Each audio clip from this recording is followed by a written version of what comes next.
My name's Melly, and I guess you could say my life turned upside down when I met Alex. We clicked instantly at the accounting firm where we both worked, and before I knew it, we were planning a wedding. I was over the moon, of course, but meeting his family, that was a whole different ballgame. Alex always talked about his mom, Mrs. Donovan, with such admiration. So, the day we were supposed to meet her for dinner, I was a bundle of nerves, smoothing down my simple blue dress and double-checking my reflection for the umpteenth time. Relax, Melly, she's going to love you, Alex assured me as we drove to his childhood home. But the moment we walked through the door, Mrs. Donovan's eyes narrowed as she looked me up and down. Well, you're certainly slender, aren't you? She remarked, her tone cool. I tried to laugh it off. I guess I am. Never been much of an eater. Mrs. Donovan hummed, her expression unreadable. I hope you're taking care of yourself. A woman should have some robustness, you know. Alex, bless him, jumped in. Mom, Melly's just fine. She's healthy. Dinner was an uncomfortable affair. Mrs. Donovan's eyes were constantly on me, making me squirm every time I took a bite. I could feel her judging my every move. The worst part came when I excused myself to the restroom. As I passed the living room, I overheard Mrs. Donovan whispering to her sister, "She looks sickly. How will she bear Alex's healthy children?" I felt like I'd been punched in the gut.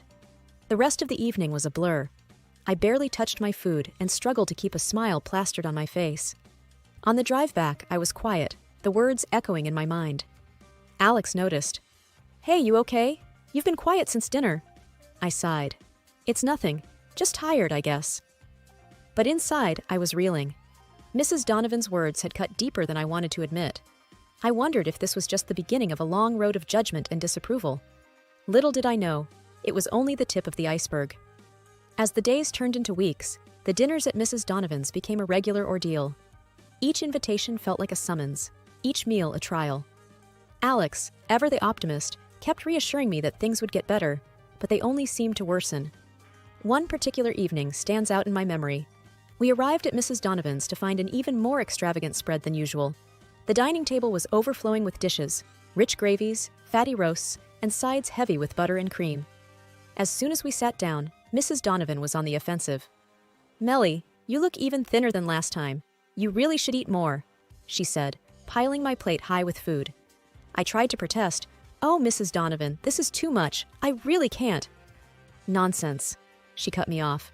You need to build some strength, dear, especially if you and Alex are planning a family. I forced a smile and took a bite. Mrs. Donovan's eyes flickered with something like triumph.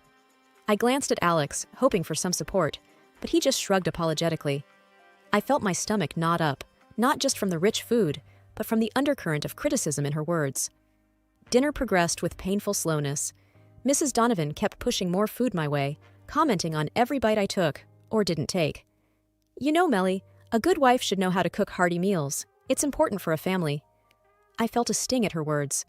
I do cook, Mrs. Donovan, but I prefer healthier options. She scoffed.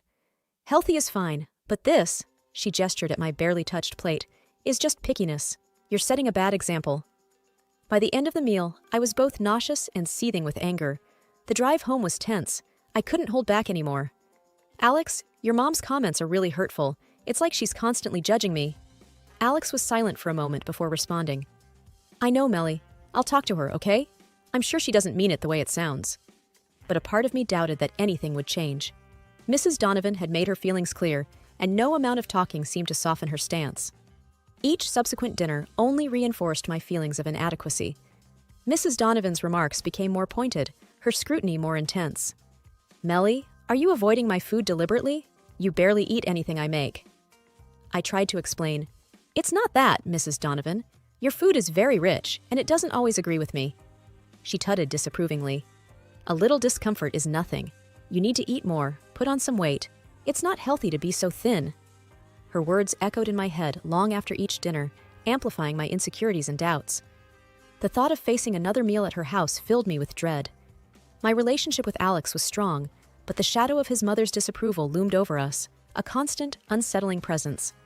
As I lay awake many nights, I wondered how long I could endure this. The discomfort in my stomach after each meal was a stark reminder of the growing discomfort in my heart. I felt like an outsider, unwelcome and misunderstood, and I couldn't help but worry about the future of our relationship under the weight of his mother's judgment. As the days rolled into weeks, my unease around Mrs. Donovan turned into outright dread. The constant scrutiny, the endless comments about my weight and eating habits, it was all becoming too much. So I made a decision, one that I knew wouldn't sit well with her. I started avoiding meals at her house. The next time Alex mentioned going over for dinner, I hesitated before speaking up. "Alex, I don't think I can go tonight." He looked surprised. "Why not? Mom's making that roast you liked." I took a deep breath. "It's not about the food. Your mom makes me uncomfortable. I can't keep pretending it's okay." Alex's face fell. "Melly, she's just trying to be caring in her own way. She doesn't mean to upset you." I shook my head, frustration building up. "It's not caring, Alex. It feels like she's attacking me, always commenting on how I look, what I eat. I can't deal with it anymore." We left it at that, but I could tell Alex was torn. He wanted to keep the peace, but I needed him to understand my side. The next family dinner I missed set off a real storm. Mrs. Donovan called me the next day, her voice icy. "Melly, I noticed you didn't grace us with your presence last night. Is everything all right?" I tried to keep my tone neutral. "Yes, Mrs. Donovan, I just wasn't feeling up to it." There was a sharp intake of breath on the other end. "Not feeling up to it? You do realize it's rude to decline family dinners without a good reason. You're part of this family now, or so I thought." Her words stung, and I felt my patience snap. "With all due respect, Mrs. Donovan, being part of this family shouldn't mean I have to endure being criticized all the time." There was a moment of stunned silence before she retorted, "Criticism? I'm merely concerned about your health, Melly. A wife should be strong, healthy. I'm worried you're not suitable for Alex." That hit a nerve. "Suitable? I love Alex and he loves me. That's what matters, not your opinion on my health." The conversation ended soon after, but the damage was done. The rift between us grew wider, deeper. Alex tried to mediate, but his attempts only made things worse. One evening, as we sat quietly in our living room, he broached the subject. "Melly, I spoke to Mom. She's really upset. She thinks you're avoiding her." I let out a bitter laugh. "Avoiding her? She's been nothing but harsh and judgmental since day one. What does she expect?" Alex ran a hand through his hair, looking exasperated. "She's my mom, Melly. I can't just ignore her. Can't you two try to work things out?" I looked at him, feeling a mix of anger and sadness. "Alex, it's not about working things out. It's about respect. She doesn't respect me, and I don't know if I can keep pretending it doesn't hurt." The wedding day was supposed to be the happiest day of my life, and it was, at least until the reception. Everything was perfect. The ceremony, the vows, Alex looking at me like I was the only one in the room. But then, at the reception, everything changed. I remember holding a glass of wine, the same wine everyone else was drinking. It tasted a bit off, but I figured it was just nerves. I took a sip, and that's the last thing I remember before waking up in a stark white hospital room. Confused and groggy, I tried to sit up. That's when I heard them, Alex and his mom, just outside my room. Mrs. Donovan's voice was sharp. "See what I mean, Alex? She can't even handle a simple toast. She's too weak, too fragile for our family." I felt a pang of hurt, but I was too weak to respond. Alex's voice, full of worry, cut through. "Mom, stop it. This isn't the time. We don't even know what happened." I wanted to shout, to tell them I was okay, that I wasn't weak, but my voice was a mere whisper. Then the door opened, and a doctor walked in, a serious look on his face. "Mrs. Donovan," he said, addressing me, "you gave us quite a scare. We found traces of a sedative in your system. Did you take anything before the ceremony?" I shook my head weakly. "No, nothing. Just the wine." The doctor frowned. "The wine? But no one else had this reaction. It's very unusual." Alex stepped in, his face etched with concern. "Doctor, are you saying someone might have tampered with her drink?" The doctor hesitated. "It's a possibility we can't ignore. We'll need to run some more tests." I lay there, stunned. Someone had drugged me? On my wedding day? But who? And why? As the doctor left to arrange the tests, Alex came to my side, taking my hand. "Melly, I'm so sorry. I can't believe this is happening." I tried to smile, to reassure him, but my mind was racing. The only thing I could taste was the bitterness of the wine and Mrs. Donovan's harsh words echoing in my head. That night in the hospital, I couldn't sleep. The realization that someone might have deliberately hurt me was terrifying. And the worst part was not knowing who or why. I looked over at Alex, asleep in the chair next to my bed, and felt a wave of sadness. Our wedding day was supposed to be about us, our love. Instead, it ended with me in a hospital bed, surrounded by suspicion and fear. Back home from the hospital, I was a bundle of nerves. The thought that someone had drugged me at my own wedding was like a dark cloud hanging over me. And deep down, I had a gnawing suspicion about who it might be. One evening, I couldn't hold it in any longer. Alex and I were sitting in the living room, the TV playing some show neither of us was watching. I turned to him, my voice shaky. "Alex, I need to talk to you about something serious." He muted the TV, looking concerned. "What's up, Melly?" I took a deep breath. "I've been thinking about what happened at the wedding, and I can't shake off the feeling that your mom might have had something to do with it." Alex's face changed instantly. "What? Melly, that's crazy talk. Why would you even think that?" I could feel my frustration mounting. "Think about it, Alex. All those comments, the way she's always on my case, and then I suddenly fall ill after drinking wine that tasted odd? It's not that far-fetched." Alex stood up, pacing the room. "Melly, you're talking about my mom. She can be tough, sure, but she wouldn't do something like that. You're letting your imagination run wild." I stood up too, my voice rising. "Am I, Alex? Or have you just been turning a blind eye to all the things she's said and done? Can't you see she doesn't like me?" He stopped pacing, looking pained. "Melly, this is serious. Accusing someone of drugging you, that's a big deal. You can't just throw around accusations without proof." I felt tears prick my eyes. "I thought you'd at least consider what I'm saying. But it seems like you'll always take her side." Alex sighed, running a hand through his hair. "It's not about taking sides, Melly. It's about being rational. We can't accuse people based on a hunch." I felt a mix of anger and disappointment. "So, what am I supposed to do? Just forget it happened?" He came over, trying to put his arm around me, but I stepped back. "We need to think this through, Melly. Maybe talk to the police again, see if they found anything new." I nodded, though I felt far from convinced. "Fine, we'll talk to them. But Alex, if it turns out I'm right, I don't know what I'll do." That night, I lay awake, staring at the ceiling. My mind kept going back to Mrs. Donovan, her words, her looks. The doubt and fear were like a poison, and I knew I had to find the truth, no matter how painful it might be. A couple of weeks after the hospital incident, we were invited to another family gathering at Mrs. Donovan's house. I was hesitant to go, but Alex insisted it would be good for us to show a united front. As we walked into Mrs. Donovan's house, the atmosphere was tense. I could feel eyes on me, whispering under their breath. Mrs. Donovan greeted us with a smile. "Melly, dear, so glad you could make it," she said, her voice dripping with something that didn't quite sound like sincerity. I forced a smile back. "Thank you for having us, Mrs. Donovan." Dinner was served, and I noticed Mrs. Donovan made a point of bringing me a separate dish. "I made this especially for you, Melly, considering your delicate condition." Her emphasis on delicate didn't go unnoticed. I eyed the dish warily. It looked normal, but after the wedding, I couldn't be sure. Alex, oblivious to my discomfort, started eating his meal. I pushed the food around my plate, my appetite gone. Mrs. Donovan watched me, a hint of a smirk on her face. "Not hungry, Melly? I made it just for you." I looked up, meeting her gaze. "I'm just not feeling all that well, Mrs. Donovan, but thank you." The room was filled with murmurs and side glances. I could feel the weight of everyone's eyes on me, judging, questioning. Alex, noticing my discomfort, leaned in. "You okay?" I nodded, but my mind was racing.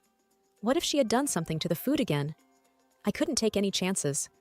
I whispered to Alex, "Can we switch plates? I'm not comfortable eating this." He looked confused, but obliged, swapping our plates. As he reached for a bite of my food, Mrs. Donovan's hand shot out, stopping him. "No, Alex, don't!" she exclaimed, her voice laced with panic. The room went silent. Everyone's eyes were now on her. Alex looked up, startled. "Mom?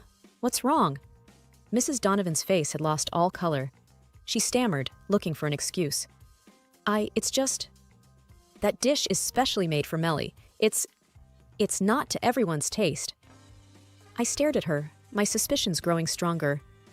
"Why not, Mrs. Donovan? What's in it that's so special?" She fumbled for words, her usual composure slipping away. It's just a special recipe." The tension in the room was palpable. Alex looked between his mother and me, confusion turning to realization. "Mom, what did you do?" Mrs. Donovan was silent, her eyes darting around the room. I knew then, without a doubt, that my suspicions were right. There was something in that food, something she didn't want Alex to eat. The room was heavy with tension following the incident with the plates. I could feel everyone's eyes on us, on Mrs. Donovan, who looked like she was caught in a trap. Alex, his face a mix of anger and disbelief, turned to his mother. "Mom, what's going on? Why did you freak out about me eating Melly's food?" Mrs. Donovan was fumbling for words, her usual poise nowhere to be seen. "It's nothing, it was made for Melly, not for you." I couldn't hold back anymore. "That's not good enough, Mrs. Donovan. You've been against me from the start. What did you put in my food?" The room erupted into murmurs. Mrs. Donovan's eyes darted around, looking for an escape. "I didn't put anything in your food, Melly. This is ridiculous." I stood up, my hands trembling. "It's not ridiculous. Ever since I started coming to these dinners, I've felt sick. And then the wedding. Someone drugged my drink, and now this? It's too much of a coincidence." Alex stood up too, his voice firm. "Mom, if you did something to Melly's food, you need to tell us now. This is serious." Mrs. Donovan's face crumpled. I just wanted to protect you, Alex. She's not right for you. She's weak, sickly."